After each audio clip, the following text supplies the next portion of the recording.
Diprotes gara-gara bikin konten jenguk Dorce Gamalama dan Tukul Arwana, apa kata Sule? Keputusan Sule membuat konten YouTube saat menjenguk para artis yang sedang sakit menuai kontroversi. Tak sedikit yang menyayangkan langkah Sule menampilkan momen kehadirannya di rumah masing-masing artis. Menyikapi ramainya pro dan kontra, Sule saat ditemui di kediamannya di kawasan Tambun, Bekasi mengaku serba salah. Karenanya, Sule tak mau ambil pusing dengan kontroversi yang hadir. Terlebih lagi, Sule juga tidak mengambil keuntungan penuh dari penayangan konten artis-artis yang dia kunjungi.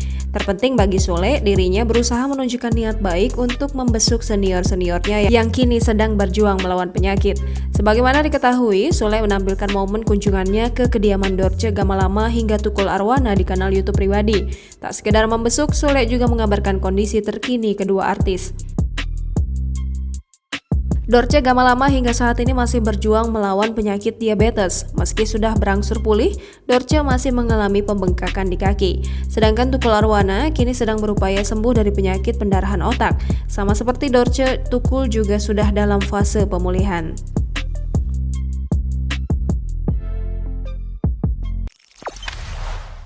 Jangan lupa subscribe, share, komen, dan like ya!